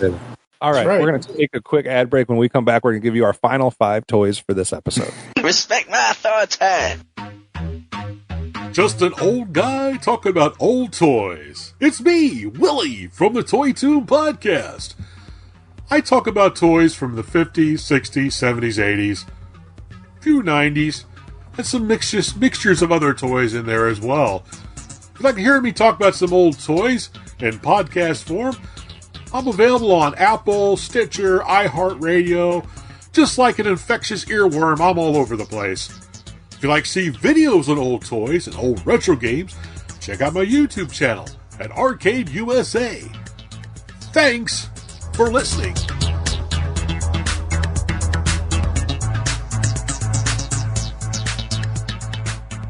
Do you ever catch yourself wondering about those old retro and classic toys you grew up with? Maybe reminiscing about the amazing toys you received for your birthdays or Christmases? Yeah, we do too. So we created a podcast to talk all about those amazing toys. Catch the Toy Rewind podcast each week as the brothers Newland discuss and learn the history behind some of the best toys from years past. You can listen on Apple Podcasts, Spotify, or pretty much anywhere you get podcasts. Also, be sure to check out ToyRewindPodcast.com for more content about those classic toys you loved. Hey toy fans, this is John, also known as Iacon Dispatch. You can find me on pretty much every social network at Iacon Dispatch, where I share cool Transformers and Star Wars stuff that I like. Thanks so much to the great people at GeekCast Radio Network for putting this awesome project together and for once again letting me contribute to it. Definitely had a lot of fun with it. Take it easy everyone, and I'll see you around online. It is a world transformed, where things are not what they seem. Want to learn a bit about the Transformers? Think you know everything about Cybertron, but are looking to learn a little bit more? Enroll today at Transformers University Podcast.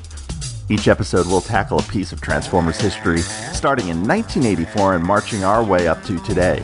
Hosted by me, Anthony Brucali, 3-time Emmy Award winner and consulting producer on Netflix's The Toys That Made Us, and lifelong Transformers fan. We'll go on a journey through cartoons and comics, toys and movies, and all the weird esoterica from around the world, chronicling the adventures of everyone's favorite robots in disguise. Listen to Transformers University on iTunes, Google, Spotify, YouTube, and wherever you get your favorite podcasts. Transform and roll out! All right, there's only time for 5 toys left. We left you on a wheeled toy. We're going to start you back with another one. So this was a finalist for the National Toy Hall of Fame, but it has not made it in there yet. Originate somewhere around the 1966 when it really became a popular toy. Probably the most famous ones or the most known ones are brought to you by a toy company called Tyco, but they've been made by lots of different companies. We're talking about remote control cars. So remote control cars, planes, boats, whatever you want to call it, anything that's remote control, we're putting it right here at number 55. It's Tantrum! New Tyco RC Tantrum! The meanest radio-controlled stunt machine you've ever seen! With one-of-a-kind cyclone steering for out-of-control stunts you control! Bone-breaking backflips! Unstoppable! Tantrum! Airborne twister action! The madder it gets, the badder it gets, until it throws it all out! Tantrum! Use Tyco 60 Premium Pack for maximum stunt power! Tantrum from Tyco RC. Maximum heat battery pack sold separately. Steve, what do you think about that? I like remote control cars. I find them fun. My kids have like a dozen of them, so I never have to buy them if I want to play. I feel like remote control cars and cell phones, the number 1 and number 2 things that you get frustrated when the battery runs out. Oh, yeah. Well, I feel like cell phones last longer. And remote control At least you cars, can charge the battery on the cell phone. Yeah, well, you're screwed with the other one. The pain with remote control cars were you only get maybe 20 minutes out of them before they start like kind of chugging along, and they just kind of slide to a stop. I will say some of the newer rechargeable ones, the more compact they are, and like some of the ones that are more versatile, where they can kind of go over rocks and flip over and do all these things. They will last about 30 minutes, like usually longer than your attention span to continue using it. I feel like if you've got one that's like a race car type setup, which I normally did growing up, you were lucky to get 15 minutes out of it. And that was on rechargeables. Yeah, I had one that felt like it was super fast, but yeah, it didn't last super long. Yeah, I mean, I remember going to Radio Shack and getting them, and they were, and that's another thing of the past, but... Yeah, but going to Radio Shack and picking those up and then driving them all over the place, and yeah, I just liked the super fast cars. It definitely became a whole new game too when they did the ones with like those big wheels, like you said, that could just flip and hit anything and keep going. Because otherwise, remote control cars were also a lot like a kite. Like you played with it and then it was stuck somewhere. You had to go run up to it and get it out of the rocks or whatever you had accidentally run into, and hope the battery doesn't run out in the middle of the street so it gets run over by a car. But DJ, what do you think about remote control cars making the countdown? I didn't get my Power Wheel. I did get a Grasshopper RC car in 1985, 4, somewhere around there, and it was I loved it. But the batteries, I mean. Batteries have made such an improvement over the years, because back in the 80s, it's like, maybe because I was running it ragged, I get like 15, 20 minutes, maybe. It's like, oh my God, the thing is dead already? But yeah, I used to do craziness. I used to set up book ramps, and I had like a gravel backyard kind of thing. So the rocks would get stuck in the wheel. But I loved it. I loved that car so much. Lime green. Yesterday. Oh, sorry, I'm reminiscing. Yes, Grasshopper remote control car, one of my favorites. The precursor to drones. Mike, what do you think about remote control cars? Whoa. He's not wrong, actually. He's not wrong, but Jesus. Yeah. Well, it is what it is. Remote control cars were great. And like you already said, they are the main ones that were just a remote control car. They were very much like a kite. I remember when 7 or 8 years old. We were having our house built at the time in Kingston, Massachusetts, and we had a gravel driveway. Like, we had a full-on rock driveway, and you could not drive a normal remote control car down a bunch of rocks. Now, once we eventually smoothed it out with the paint, like less than half a second, don't live my life a quarter mile at a time with rocks. How dare you quote Vin Diesel, sir? It works. Of the day. No, I always used to love remote control cars. I used to love playing with those things. And what I loved was, I forget, I don't know if it was Tyco, but they had a Knight Rider track on, I forget which one. There's multiple Knight Rider car track things. I remember having that, and it was just so cool because you just had one remote in your hand and all that. It's so fun. Love remote control cars. All right, that's our number 55. Let's mark our way to number 54. I'm going to need you guys' help on this one. We're going back into the world of action figures, but another toy line I didn't vote for because I just don't know enough about them. I don't know if they've been as big as they have been in recent times, but they trace their origins back to around 1972. We're talking about the action figure lines that have anything to do with Marvel Comics. So any action figure that's in the Marvel comic universe fits right here at number 54. Mike, I'm going to let you go first. Are they worthy? And tell us a little bit about why, if they are. There's new action in the universe from Marvel superheroes. Spider-Man! Dr. Octopus! I'll bend Dr. Octopus in half, Captain America. No time, Hawk. My shield will cut him down to size. Meet your doom, Surfer. Not so fast, Doom. Take him, Surfer.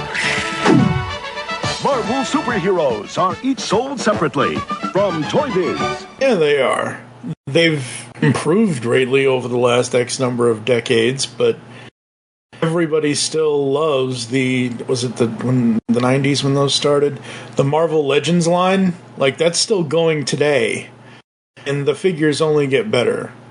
Is it more of a toy line that has been popular with collectors, or has it ever been like something that like kids just really gravitated to? I remember having a Spider-Man, a Batman. I mean, obviously Batman is not Marvel, but like I remember having like Spider-Man, Wolverine, that kind of thing as a kid, because in the mid 90s, early 90s to mid 90s, 92 we had X-Men the Animated Series, 94 we had Spider-Man the Animated Series, we had other Marvel cartoons later.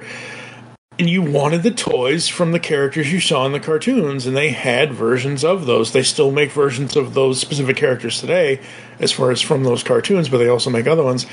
I think it's a mix of both. I think now it's more about the toy collector claiming the childhood and owning what they used to have kind of thing, and just loving the way that the Legends line is working now. At least most of the people I know that collect Marvel Legends really enjoy it. I know my buddy Dan, who's from Rock Nerd Radio, he loves his Marvel Legends. So, Dan, this one's for you, buddy. But, I never really collected them, because by the time they were, like I said, 92, 94 is really when I kind of started noticing a lot of the Marvel figures. And I was kind of in the midst of some transitioning with various life events, and I was kind of out of toys by 1995 for a while.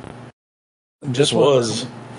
We haven't had any toy this countdown that it was somebody's number one, but this was somebody's number two, as was Sports Balls and was Dr. Seuss books. So 3 number twos that have fallen today. Steve, what do you think about Marvel action figures? I think that they have a decent place on this list, because they're still pretty packed in the toy stores today. Absolutely. But yeah, I mean, I'm not a collector of them anymore. I was back when I was a kid, so it resonates with me still, but I just don't have anything that I care to collect in it. But the quality's definitely gotten better over the years with Hasbro doing it. And what's nice is if you collect various things of the Hasbro lines, whether it be the Lightning collection of Power Rangers or with the Marvel Legends or things like that, you can do head swaps on the different figures. So you can actually like kit bash out of them because they're all in the same universal size. Nice. DJ, final thoughts on Marvel action figures? My nerdy comic book collector mind used to ruin them for me because I collected many, but I remember when they had. I went to Toys R Us and they had the Spider-Man and Iron Man vehicles, and I'm sitting there like, Spider-Man doesn't need a vehicle. He has webs. Iron Man is literally a man that could fly. Why do they have cars? What are you doing? The spider buggy was awesome. Shut your mouth. I'm like, but what is the point? He has webs. That's the whole point of Spider-Man. He's swinging. He ain't driving in traffic. It's New York. Well, for Christ's sake. All right. Well, maybe he lost his powers. No, Mike. Serious, that has happened. Maybe he lost his powers. Webs. Iron Man is literally a rocket dude. Have you ever seen Spider-Man in one of the movies? No. Have I what? Have you ever seen Spider-Man driving anything in any of the movies? Anything. Dr. Ock, I'm coming for you. Let me get my keys. I mean, what are you talking about here? In the movies, he got on the bus. He didn't drive anything. He didn't drive anything. All right. He tried to buy a car. He became Spider-Man instead. That was the Tobey Maguire one, part 1. Right. We only have 3 left on this side of number 50 here, so let's get to those. We're going to one that was inducted into the Hall of Fame in 2002. Originates probably in the 1760 era, but could be earlier. It really depends on which definition you want to go by this. It is found in most toy sections of the stores, so I think it qualifies. We're talking about the classic jigsaw puzzle. Going up, Puzz 3D, going up. Now from the world of Puzz 3D, Titanic, and a grandfather clock that really works. Puzz 3D, going up. So jigsaw puzzle here at number 53. They come in all sizes, shapes, and counts, and everything else. So there's a lot of different versions of this. Who hasn't put together a puzzle? DJ, what do you think of jigsaw puzzles coming in here at number 53? I didn't have the patience. I would watch people like my stepfather would be like, you got to get the corners. I'm like, what? What? How are you figuring that? It was like watching somebody do a magic trick to watch somebody put a puzzle together for me. It can be painful though. Yeah. Here's a puzzle. It's all black. Well, here's my wife. Here's outer space. Yeah. Well, funny you say that. My wife and I were doing one. And it was like of a mountainside thing, and it literally had, like the stars and the moon and stuff in it, and you cannot tell the difference in those pieces, and they all went in the same quadrant. Yeah. And there was like at least 200 pieces because we did a 1,000-piece puzzle. I think the puzzles, it serves so many different purposes, though. Like, you can have like very simple ones that are more educational for little kids. You can have like crazy ones like Steve's talking about that are super hard. You had the 3D puzzles that came around in I think the 90s or 2000s. Yep, 90s. So like you've had so many different versions of that can speak to different age groups. So it makes them very universal because you can do like a 10-piece puzzle or a 5,000-piece puzzle or whatever you want to do. And I think that kind of makes them pretty universal and able to be used by a lot more people than like, I don't know, like what we're talking about with like Dungeons and Dragons, where you're going to have to like memorize the rules and learn a campaign and strategize and write and things like that. Like, you don't have to do any of that. Actually work to play, yeah. Right. With a puzzle, you don't have to do that. And like you just said, and I'm glad you brought that up because that's where I found my fun, was in the 90s, was with Puzz 3D. Oh my God, those were so good at the time. You could have a miniature Empire State Building if you wanted, or you could have the Golden Gate Bridge or the whatever. It was so cool. I love Puzz 3D. Puzzles in general, I guess they're okay. I like it when they're finished. Just recently, YouTube channel that I follow, Slapshot Pops, they put together a Funko puzzle, and they are collecting all of the Funko style puzzles because they're Funko collectors. But once they are putting them together, they are putting them in frames, and they're going to hang them up as wall art because they're so cool as far as that goes. And I think puzzles, you could do that with any puzzle. It doesn't matter what it is. If you wanted to have it as a piece of wall art after it was done, that would be cool. I like the ones that are like a collage of like movies of the 80s or like TV shows of the 90s or whatever it is, where it gives you like a bunch of like different things like that. Those are kind of fun. Anyways, big hitter there with jigsaw puzzles coming in at number 53. We're going to go back to another possibly big hitter and back to the world of board games. Inducted into the Hall of Fame in 2004. Trace it back to 1938. We're talking about the game Scrabble. Winters by the fire, summers by the sea. It's holidays and family. Yeah, it's Scrabble, America's good time game.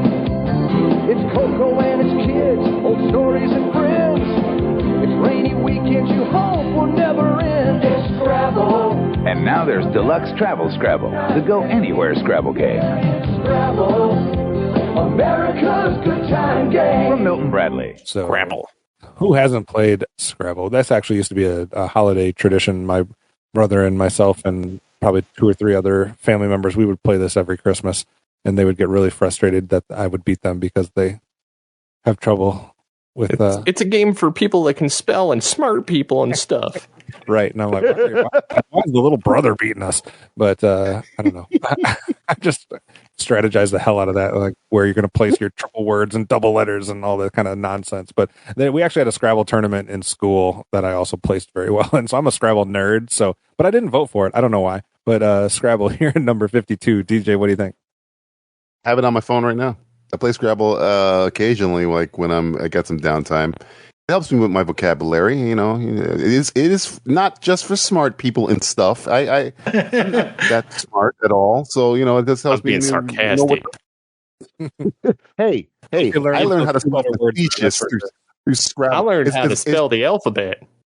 Alphabet and letters and things. No, when it's a kind of a endorphin rush when you drop a word on somebody they don't know and they go, "That's not real," and they look it up and they're like, "Oh crap, it is." You're like, "Yeah, I got you." I'm like, not only is that a word, but it also connects to this other word, and that's right. Yeah, triple word the end of that score, word. baby. Triple Scrabble word the movie. Yep. Mike, what do you think of Scrabble? I am so smart. SMRT. I mean SMART. I love Scrabble, especially when Chuck Woolery is hosting. 2 and 2. That's right.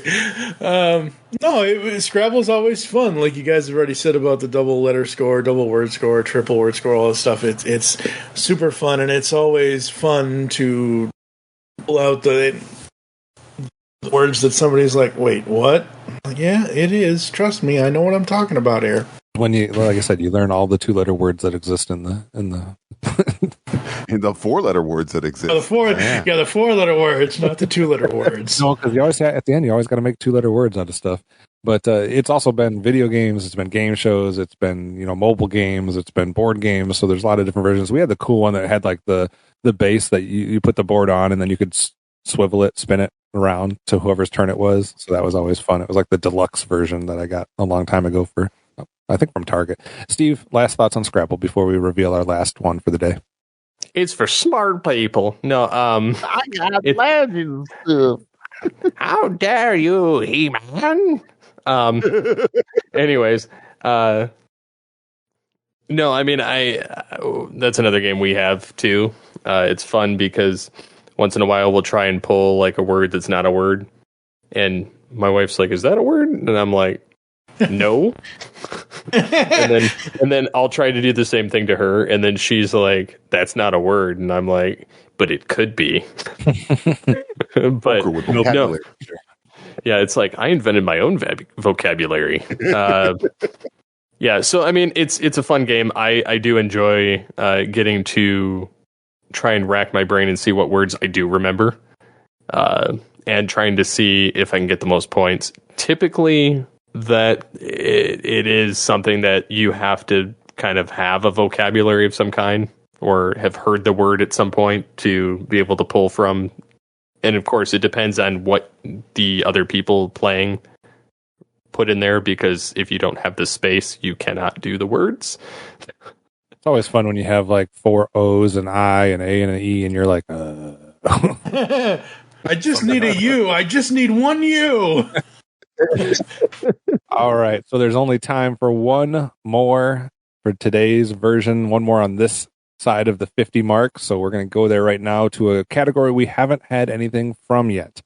That was the category in our toy catalog that was entitled Building Toys. We haven't had a single one yet, guys. So this originates somewhere in the 1916 range. Toy Hall of Fame inductee in 1999.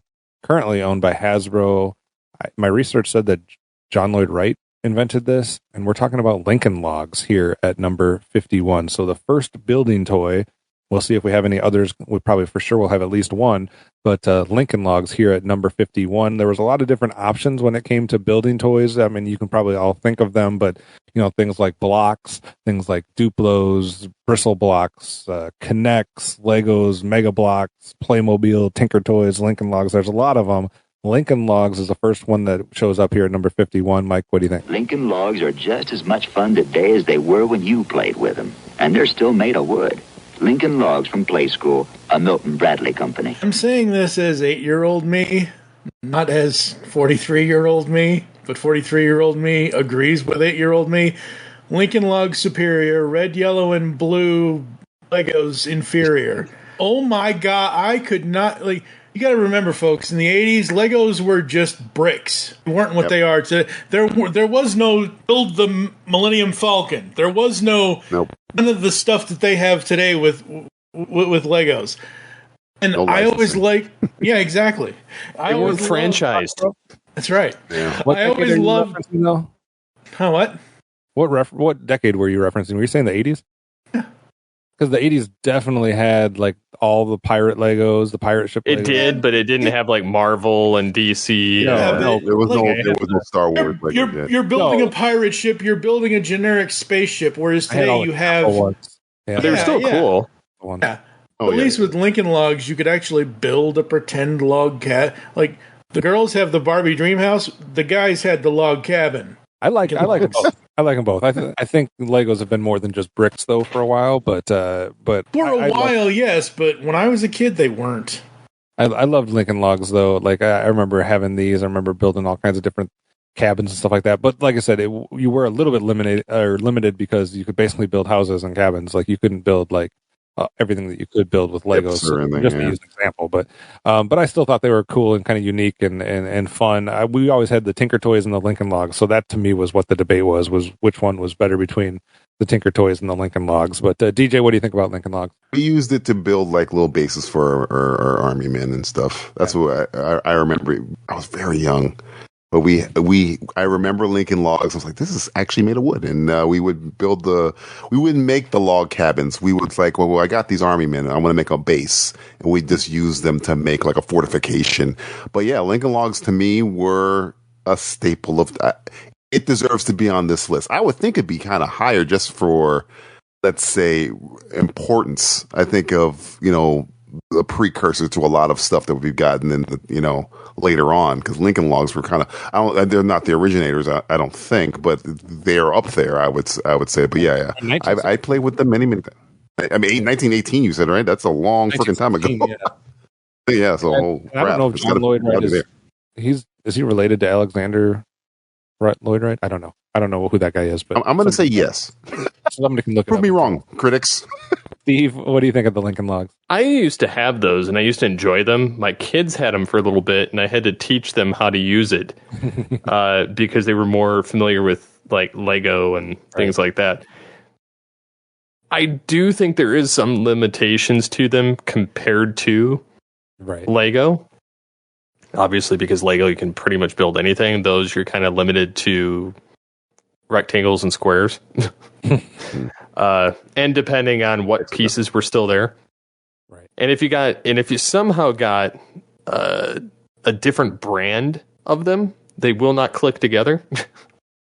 Whereas Lego, you can do knockoffs and they'll still work. Right. All right. Well, that does it for this section of the 76 through 51 or 75 through 51. I guess that's how math works. Just to give you guys some quick stats before we end here today, and then we'll go around and give everybody's final thoughts on what was revealed today. But when we're going to our categories, this is how it looks after the first 50. So board games had 6 last time, had 6 today. So that's 12 total for board games. They are in first place. Action figures had 6 last time, only 3 this time. So they're down at 9. Wheeled toys had 4 last time and 3 this time. So they're at 7. Then we have outside toys with 4. Stuffed toys at 3 and electronics at 3. Everything else is less than that. We did have our first one from the games, cards, balls, craft toys, books, building, educational And our miscellaneous category, they didn't appear at all last time, but they all had at least one representative today. From a decade standpoint, we had 7 additional ones that were from the 1900s or before. So they have 12 so far, which is the highest. So the 1900s or before is actually leading, guys. We had our first from the 1910s. 1930s is up to 3. 1940s up to 3. All of them appeared today. 1950s only had 1 today, so they're at 5 now total. 1960s is up to 8. 1970s up to 6. 1980s up to 9. 3 for the 90s, 1 for the 2000s and beyond. As far as toy companies go, we're up to 4 for Parker Brothers. We are up to 1, 2, 3, 4, 5, 6 for Milton Bradley, 2 for Ideal, 1 for Tonka, 3 for Kenner, 1 for Takara, 3 for Tyco, 3 for Whammo, 1 for LJN, 0 for Mattel, 0 for Hasbro. Although I think they're going to be pretty heavily in the top 50. They're coming. Both. I will say, though, that out of the ones that revealed, even though Hasbro was responsible for bringing 0 of them to the market, they currently own at least 11 that we've talked about in this first half. So, and that could be higher. They seem to own everything. So they are making their impact now, even though they didn't necessarily originate a lot of these toys, which is something I didn't know about before going into this countdown. DJ, any surprises, or what do you think so far of this first half? I'm surprised by your balls. No, the 84. The thing I think is, I don't know if you guys have already discussed this before, but this to me feels like this list is going to be 80s dominant. Because I think then that decade was just so toy heavy with all different types of things that would qualify for this list. So that's what I would assume is going to happen. Is like we're going to get a lot. And the fact that you didn't mention Mattel, and I don't know if you guys have been paying attention. The number 1 movie of the year is a toy made by Mattel. So I think 80 is going to take this list over. Yeah, currently, like I said, they're behind. The 1900s and before has a 3 toy lead on them. So you're saying that the top half is going to be 80s heavy. Any thoughts, Steve, on surprises or any of the data that was just doled out? No, I think we're going to definitely run into some heavy 80s and some 90s stuff. We'll have to wait and see on that. What about the categories, Mike? Are board games going to take this one over action figures? They have a 3 toy lead. I don't think so. I really don't think so, because, again, I've said this before, I'll say it again, the 80s started the action figure. I mean, it really, like, the action figure movement as far as taking off and being popular, the 80s is it. Like, you have all the franchises we know and love, between Transformers, He-Man, Thundercats, whatever, all that stuff. Most of it started in the 80s. Obviously, some of the stuff started before that, but look at us, folks. Even though there were 22 other people besides the people that are on this recording right now that helped create this list, it's the GeekCast Radio Network. Do you people expect anything less from us than going back to the 80s? Come on!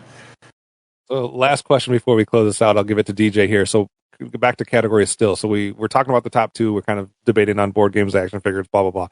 The current 3rd place one is wheeled toys. Are they going to remain 3rd place, or is somebody going to take that from them? I think somebody's taking it from them, because I think, I mean, off the top of my head, it's only a couple more I can think can be on there that high. I mean, yeah. I think figures is going to knock that down real fast. I really think that wheeled stuff, when you said that, I was like, well, it can only be like 6 things to me. That's it. Right. All right. So that is the first half of the countdown now. If you listened to last episode and this episode, Mike, anything else they need to know? Yeah, you're going to hear some ads and some other stuff, and we'll come back to close the show right after this. Yo, Joe, and welcome to the Cracktastic Plastic Podcast, where a punk rock band of brothers get together to talk about one of our shared loves, toy collecting.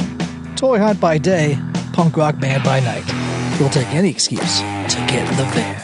We all collect different toy lines like those real American heroes. G.I. Joe! To the toys that are more than meets the eye, Transformers. To He-Man and the Masters of the Universe. From vintage to modern and all topics in between, you can always expect some rowdy and passionate discussion because we love talking toys here on the Cracktastic Plastic Podcast.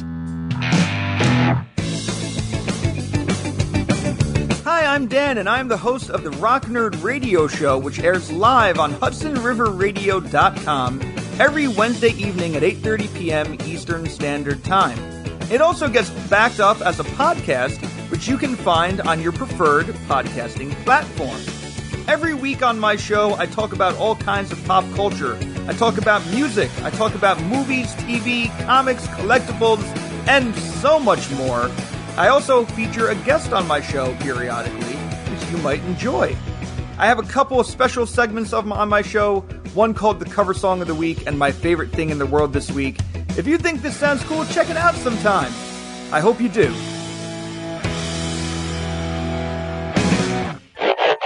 What was that universal greeting again? Never mind, I remember. Ba weep grana, weep nitty bong. Hey guys, it's Rodimus Primal, and be sure to check out my YouTube channel. Join me as I have Transformers discussions, retrospectives, toy reviews, and more. You can also follow me on Twitter at Rodimus Primal, as well as Facebook and Instagram at Rodimus Primal Show. Transform and roll out, and be sure to check out my content till all are one. Last big party of the summer, folks. Let's go out with a bang. On the Simplistic Reviews podcast, we talk movies. We talk TV.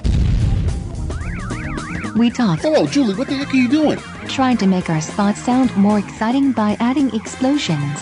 Yeah, I'm pretty sure you could have got the point across with sound effects, not the real thing. Car. Download this show on iTunes or at simplisticreviews.blogspot.com. I'm sure your insurance company will cover that. No, they won't. No, they probably won't. All right, we are back, and I don't think there's anything else we need to add. I think the second half of the bottom 50 has played out really interestingly, to say the least. A lot of stuff I was not expecting, and some stuff I was surprised that, like you said, Kev, you were surprised that it even made the list, and I'm really liking this one. I think this is going to be one of our most unique ones that we've done in the last 14 years. Yeah, I can tell you too, and we haven't mentioned this probably as much as we do in the other top 100 countdowns, but nobody knows the list except for myself, so nobody has like a heads up on as to what's coming, so that's kind of a dynamic as far as how this all goes. But I'll say I can see the top 50, and I'm just glancing over it right now, and I don't think there's many that I have an argument against. So, I mean, like, we got some big time toys coming up, and I think they all are top 50 worthy. Absolutely, absolutely. DJ, Steve, anything you guys want to say before I run through the closing? I don't think so. Watch for Mattel. Watch for they're coming. Mattel is coming. If you're joining us on the Top 100 Toys Countdown, if you'd like to get in contact with us or leave feedback for the show, there are several ways to do so. Visit the website, GeekCastRadio.com, where you can listen to and comment on all of our content. Please comment on the Top 100 Toys, folks. Let us know what you thought of the episodes and what you think of the list so far. You can email us, feedback at geekcastradio.com. You can check us out on all the podcatching clients that you want to use. Follow us on X at GeekCast Radio for the network, at TF ToyCast for ToyCast. I am at TFU and Mike. Steve, what's your X? At SCP-21. Mine at Optimus Solo. DJ. Trying to be DJV on Twitter. Or X, whatever you want to call it. Yep.